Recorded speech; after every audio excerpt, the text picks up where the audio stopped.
The conflict between Russia and Ukraine has reached a critical point, especially in the Donbas region, where Russian forces have taken the lead on multiple fronts, according to Emil Casterhelmi, a renowned military analyst from the Finnish group Blackbeard. This expert points out that since June, Russian forces have significantly increased their capacity to advance, managing to consolidate positions and exert pressure on Ukrainian defensive lines every month. The first few months of 2025 will be decisive as both nations are focused on gaining territory before any potential negotiations. However, the scales seem to be tipping in favor of Russia, which has a strategic and tactical advantage in several aspects of the conflict. Russia possesses fresh reserve troops, an abundant military arsenal, and the ability to concentrate massive forces at key points on the front. These advantages allow it to maintain constant pressure on Ukraine, whose resources are increasingly limited. Although Ukraine has tried to use the recently recovered territories in Kherson as a bargaining chip, the Russian strategy has proven to be relentless. In previous conflicts, Russia has not hesitated to abandon territories like Kherson and other areas in Kharkiv when tactical circumstances have required it, always prioritizing the long-term strategic advantage over holding positions. The deep advance on the front has two sides. On the one hand, for the attacker, it is more expensive to maintain control the further they penetrate into enemy territory, increasing logistical and supply challenges. On the other hand, this same depth complicates retreat, creating what some analysts call tactical claustrophobia. Russia seems to be exploiting this dynamic to its advantage, forcing Ukraine to hold untenable positions that increase its attrition. The situation on the Kherson front. In Kursk, Russian forces have made significant advances, taking towns like Henichesk and advancing 900 meters towards Zilop, south of Susa. Ukrainian troops are being pushed southeast in key areas like Novo-Ivanovka and other strategic locations, such as Malay Logan, Cherkasy, Pornoy, and PRPK. These advances are possible thanks to the combined use of attack drones, snipers, and massive artillery. In the last 24 hours, Ukrainian losses have amounted to more than 260 soldiers, in addition to the destruction of several military vehicles, including German Leopard tanks, infantry fighting vehicles, and electronic warfare systems. The collapse in Kurakov. In Kurakov, the situation is even more critical. Russian forces have raised their flag over the city's administrative building, while Ukrainian forces are facing difficulties in holding their positions. The Russian tactical group has surrounded more than 200 Ukrainian soldiers, forcing the Ukrainian command to plan a southward retreat to avoid total annihilation. The Russian attacks from Starny, northwest of Kharkov, and Chepchko to the west are intended to cut off the strategic highway H-15, which connects Kurakov with Pokrovsk. This type of tactical interdiction, which consists of using direct or indirect fire to disable key routes, has proven to be devastating in previous conflicts, as in Operation Bagration during World War II.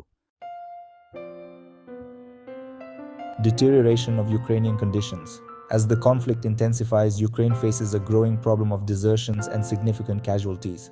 According to reports, more than 200,000 Ukrainian soldiers have deserted since the beginning of the conflict, and in 2024 alone, 60,000 desertions were recorded. These figures reflect not only the exhaustion of the troops, but also the lack of resources and adequate training for newly mobilized units. In November 2024, more than 18,000 criminal proceedings were registered related to desertion and unauthorized abandonment of units, which highlights the internal collapse within the Ukrainian armed forces. One of the most dramatic examples of the lack of preparedness in Ukrainian troops is the case of the 105th Kipskaya Brigade, trained in France but later integrated with forcibly mobilized recruits without adequate training. This type of improvisation has led to disasters on the battlefield, such as the collapse of the brigade south of Pokrovsk, where more than 1,000 soldiers deserted amidst a Russian advance. Logistical and tactical implications. In Velika Novosilka, a strategic point for Ukrainian defense lines, Russian movements have managed to encircle several units and consolidate positions in key villages such as Constantinople and Jantan. This has allowed them to establish fire control over the E50 highway, a crucial route for Ukrainian supplies.